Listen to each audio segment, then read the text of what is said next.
I'll get all this crap moved out the way now.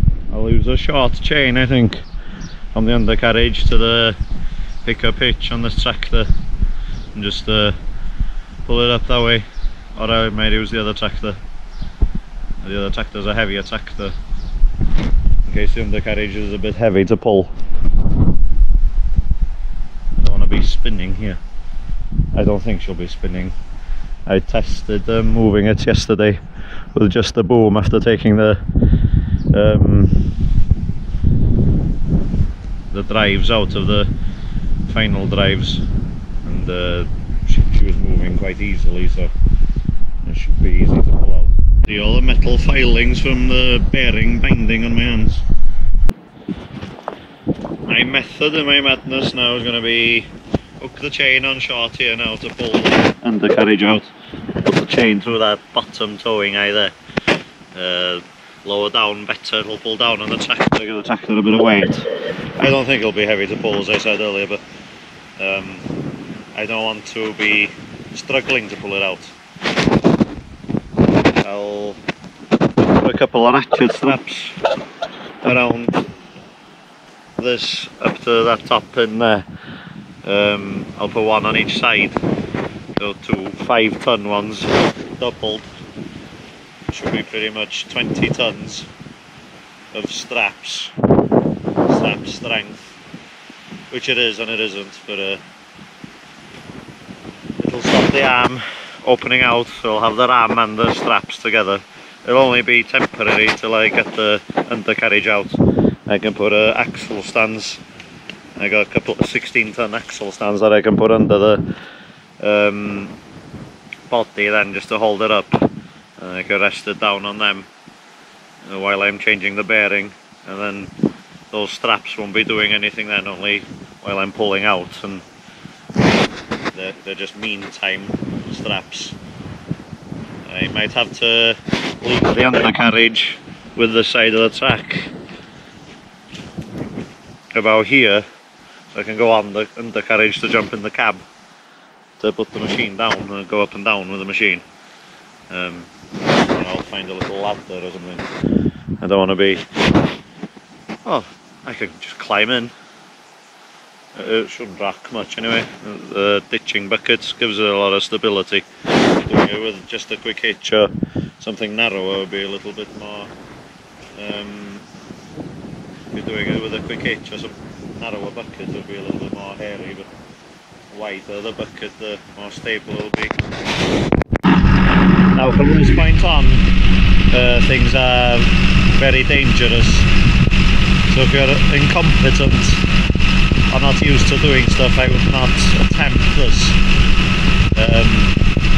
Please don't try this if you're not happy or experienced in doing stuff with heavy things and pulling things apart, and how weight transfers when you do certain things. So that thing slides off now.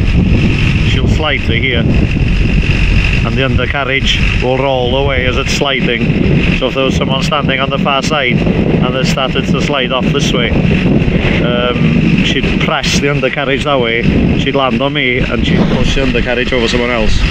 So you have to be aware of what will happen when something is done or if something goes wrong. So just, yeah, I don't want anyone to attempt this after I've done this and get injured. Don't copy me. It's up to you if you copy me. I'm not going to tell you not to, but I am going to tell you the risks. Just take care. I'll put a piece of wood across like that to tie these two stacks together, so it'll be like one unit.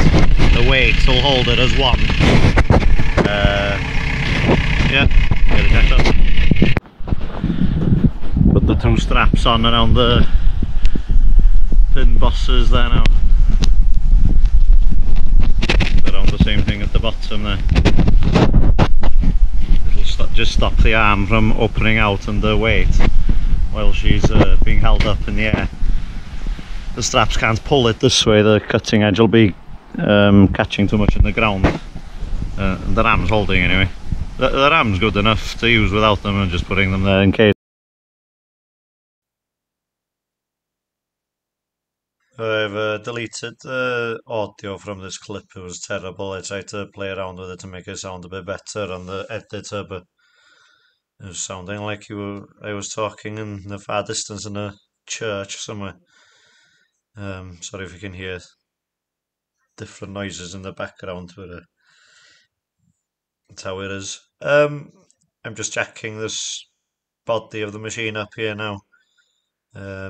Jacking both sides at the same time, simultaneously with both hands, trying to get it to go up evenly. The left hand side seems a little bit lower down than the right hand side, so just try to jack it up evenly on the left hand side to match the right hand side.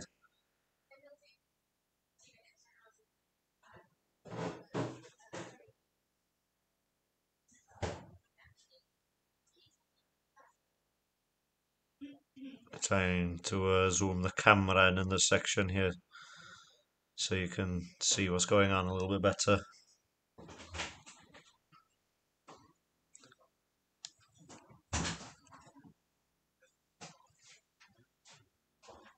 That's the door closing. No big deal. Some people dragging their feet. No big deal.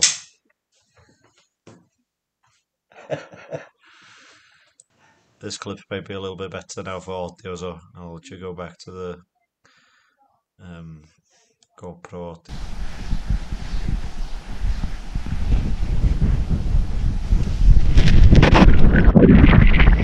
Let's check them a little bit more.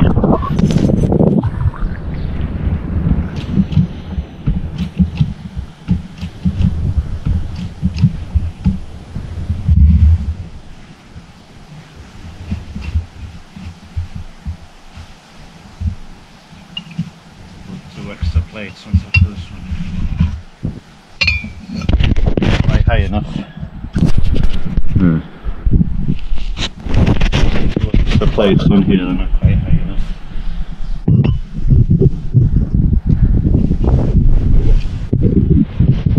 It's quite tempting to just keep going with the jacks, but I had to put the wood there, put it back down. I can't lift it up on the jacks. I could nearly. But it's much more hairy and dangerous on the jacks than to put it down on some bits of wood. Put another one on the side there.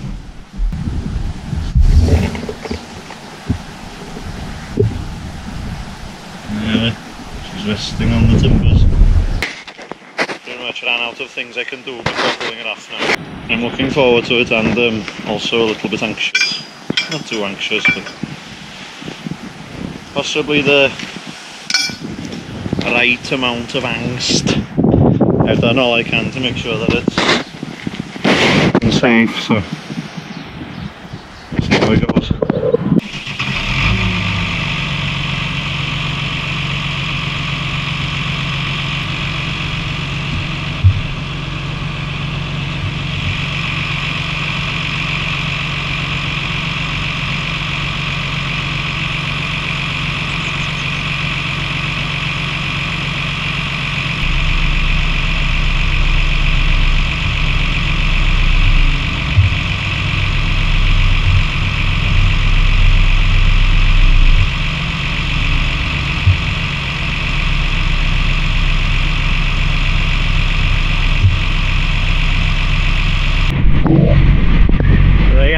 She's up, off, clear. You can just pull it out now.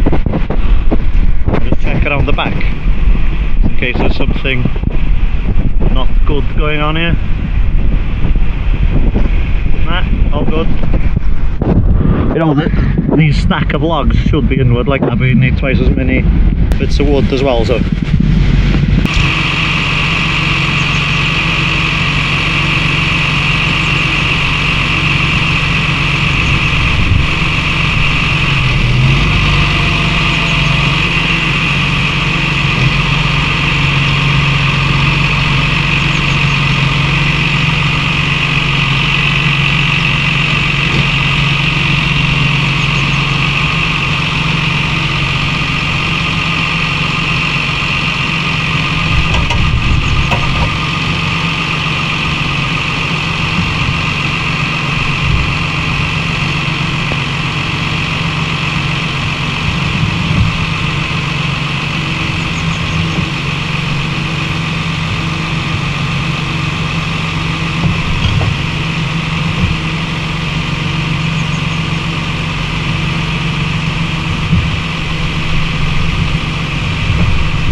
have it. Bring excavator undercarriage out. I'll put these axle stands underneath this now.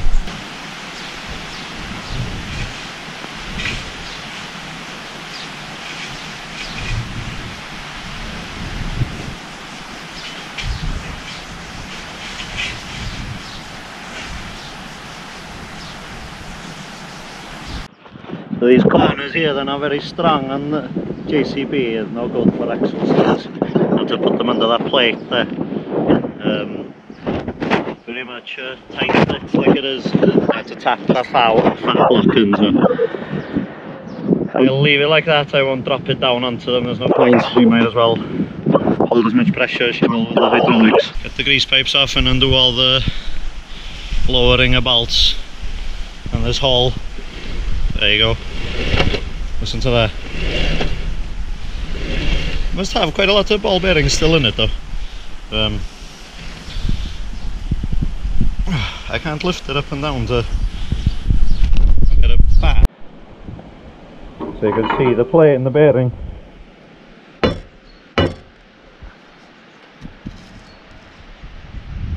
Going up and down about 6 or 7 mil maybe. The 6 or 7 mil there is like 6 or 7 inches at the bucket over there.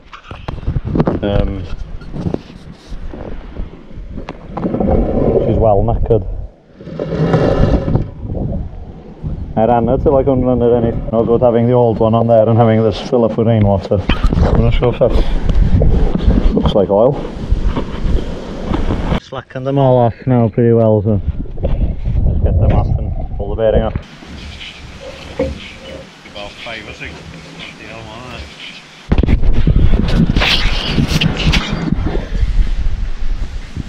About 12 gallons of oil and grease in here. Why did the bearing fail? Why would you put a genuine bearing back in? The genuine bearing went with that much oil and grease in it. But there's water in it.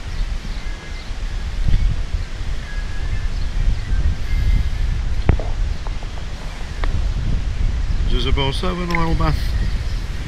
I know the own case is supposed to have an oil bath. Well, that it does have an oil bath. There is water and there's oil is grey in the middle there. Also telling me that it didn't get grease for a long time. So I'm clearing the grease out of here now. I checked around these teeth before when she started crunching about 18 months ago. Well, she's been crunching for about 2,000 hours, so or 3.5 years. She'd do a little bang every now and again, or a bit of a screech as she swung around. That's why I kept greasing it. I've gotten 2,000 hours out of it by doing that, and I've only gotten 500 if I hadn't greased it. For the amount of grease that's in here, there isn't much more, if any, than what I've put in. I think from when this machine was new it was not greased hardly at all. Pins in the arm and stuff are quite badly worn. I put new pins and bushes on the dipper arm. Machine needs pins and bushes on the dipper to boom, and the 4 pins and bushes down there. The lift ones are alright, and the one at the top might have been easier for them to grease, I don't know. I think a lot of laziness has gone into the maintenance of this particular machine. She might have been a higher machine at the start as well. There's a lot of like wear on the ring here, a little bit of pitting. Very little filings from the bearings, or the knackered bearing isn't coming into the swing mechanism hardly at all. There's a little bit there on the top, but it's not shining and full of shavings. The grease that was coming out of here was full of shavings. My hands were shining. I'm trying to clean that stuff up. The inside here is alright, but it has been low on grease. Oh, about 2,000 or 3,000 hours I would say. the initial greasing when it was new probably lasted maybe the first 1,000 hours. I think it's ran pretty greaseless since then. It's a shame that people wreck things and don't look after new kit.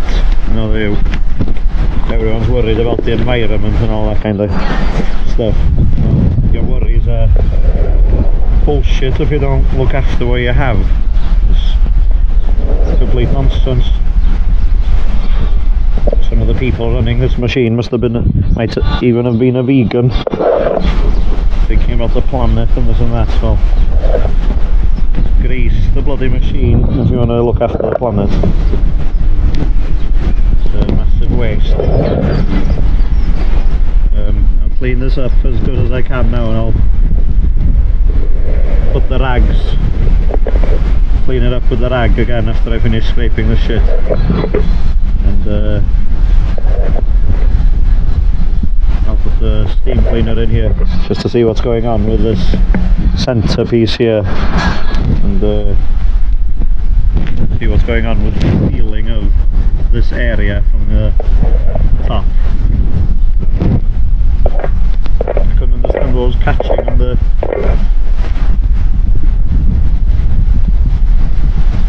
I still don't know what they are. Dashes? I don't know. No idea what they are.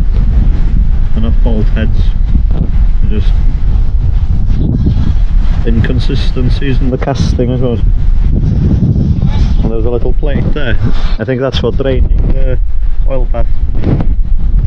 If it is an oil bath, I think it's probably just grease and the water's come into it, as I've been saying.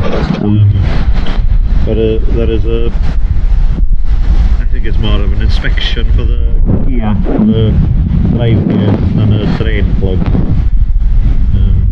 But you could drain water out of it by taking that plate off. You have to go through the middle here to get to that plate. You can't get it from outside.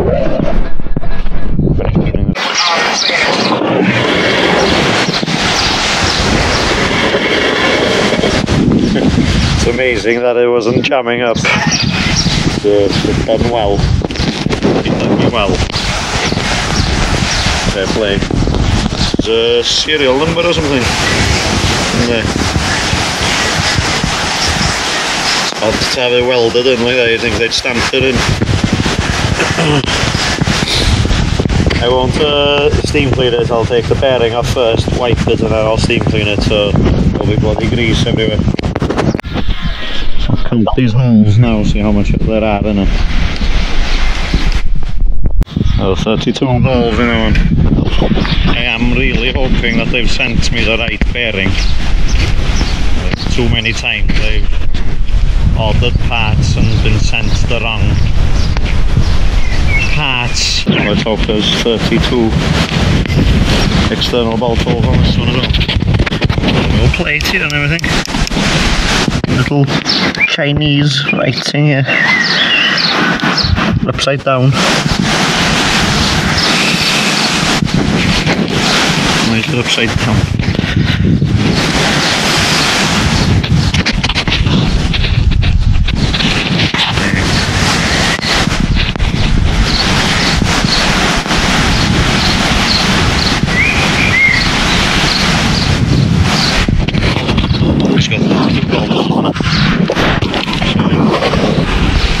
Should be the right one. Please, please, please be the right one. My spike spacing is wide enough but narrow enough to pick it up and put it on. I'd be lucky if that's the case. 108 centimetres.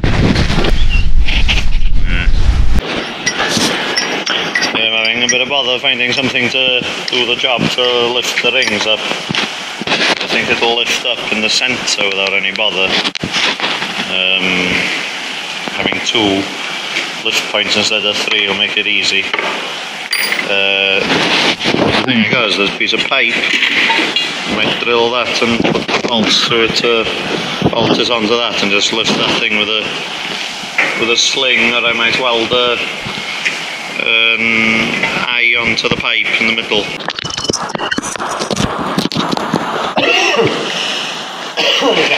the blinking drill chuck. The filler drill. I broke the south grips I got the other day, so I don't have many options. 61.5 mil from the end I want to drill a hole in here.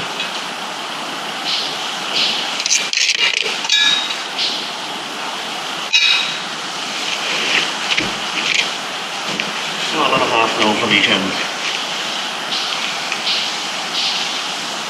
Get it accurately by eye.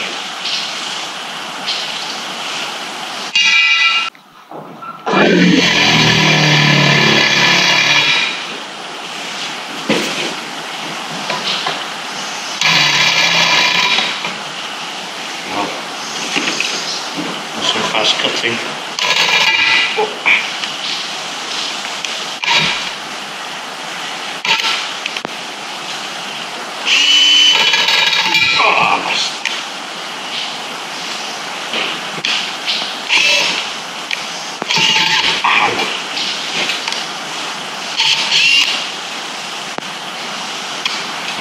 My shoulder goes about.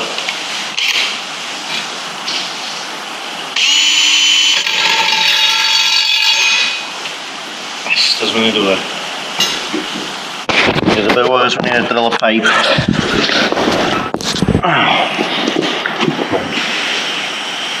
Problem is you break the blinking bits too often. That's my hole.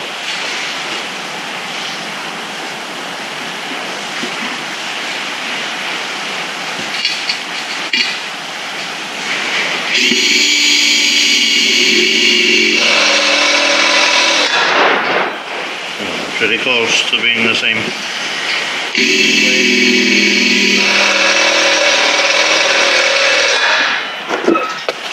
Try and go a little bit slower on this one.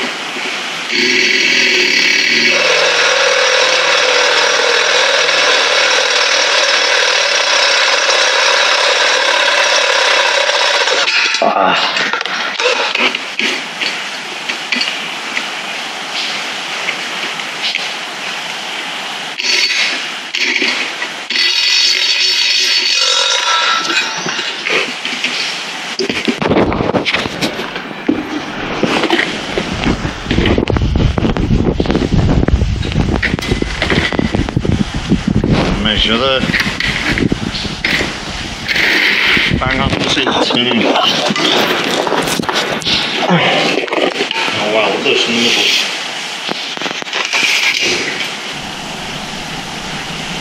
Hold it on there.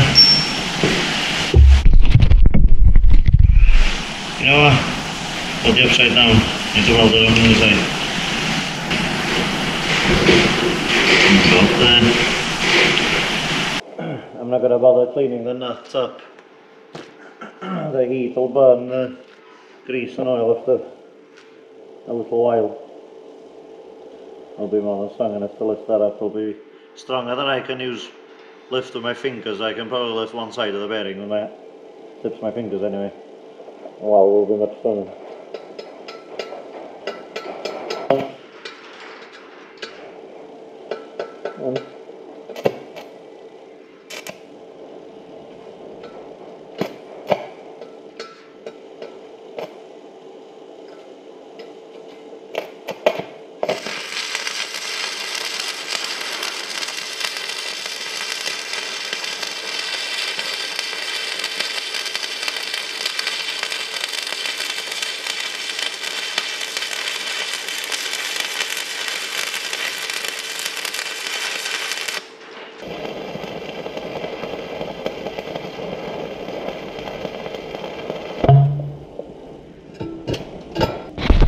So there was like 20 or 30 amps too much power for welding that, but it was for the purposes of burning the oil.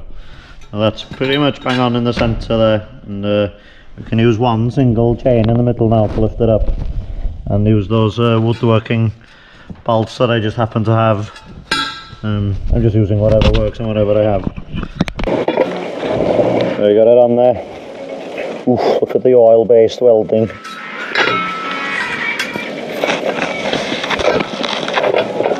Good enough. I may be able to get the spike to go through that actually.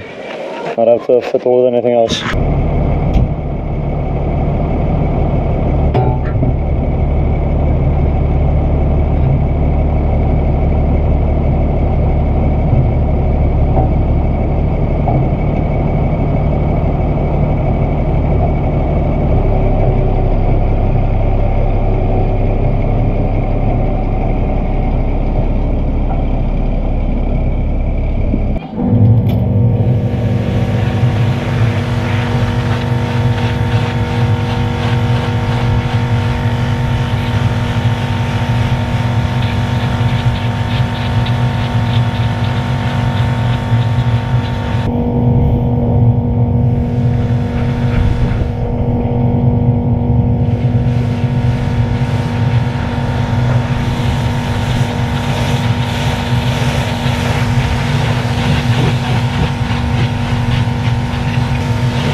I cleaned underneath here as well with the steam, so plastered up through all the bolt holes as well just to get all the oil out, and I went up on top of the machine and cleaned down in there again.